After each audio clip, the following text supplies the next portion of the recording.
All of the views and opinions expressed here are those of the individual speaking and may not be representative of KONIG American. At times, language may be considered vulgar. Listener discretion is suggested. You are now listening to the KONIG Behind the Wheel podcast.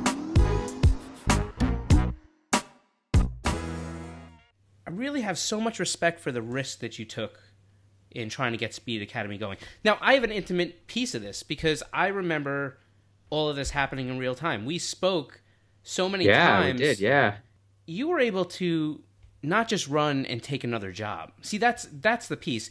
You know, when you just lose everything in one day, and you had plenty of offers. It wasn't like you didn't have, you're like, well, what do I do now? It was a question of, first off, I believe they offered you, right, at the time. Source, right? It was still Source, yeah. So they offered you a job, and you were just like, all right, we're done. It was certainly a tough decision. I mean, but, you know, sometimes something runs its course, and I felt like the magazine business at that point, I already knew when they had changed, like our publisher, we originally were working with Maria Jameson, and she was absolutely fantastic. She's great. She moved on. And they brought in somebody that was, you know, a little less inexperienced, had more knowledge in the motorcycle realm. And then things just started getting dicey where covers, before it was always like there was a struggle, what was going on the cover, and was this not going to go? And I had actually done a dual cover of a Resto Mod domestic car, and I think it was an FCRX7.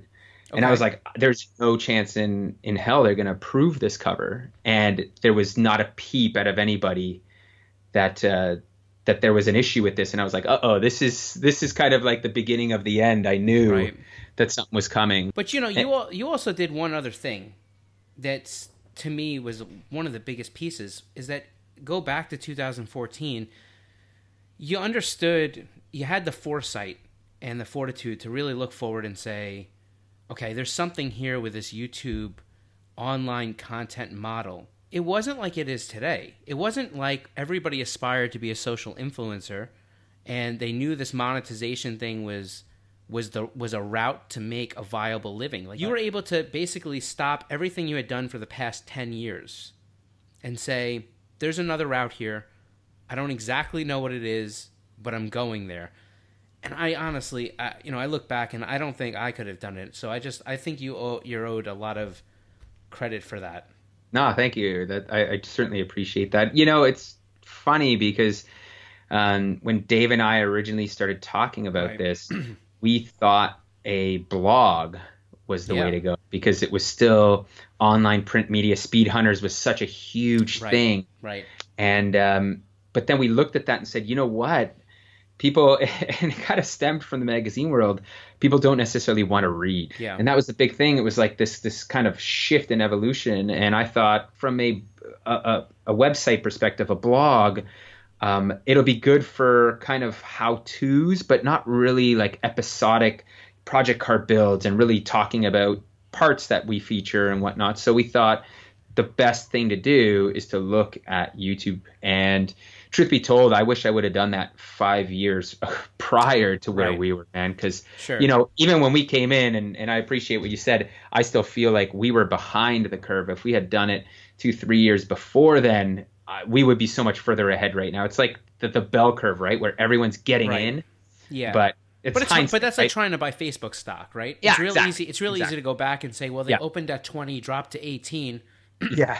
And if I had just bought when it was at 130, I mean, now it's up to what, 170, 180 or something like that. So I mean, I guess so. You know, and the other thing I don't want to do is I don't want to go too much further without mentioning Dave, right? So Dave Pratt, I've known him probably just as long, back in the modified vertical scope days.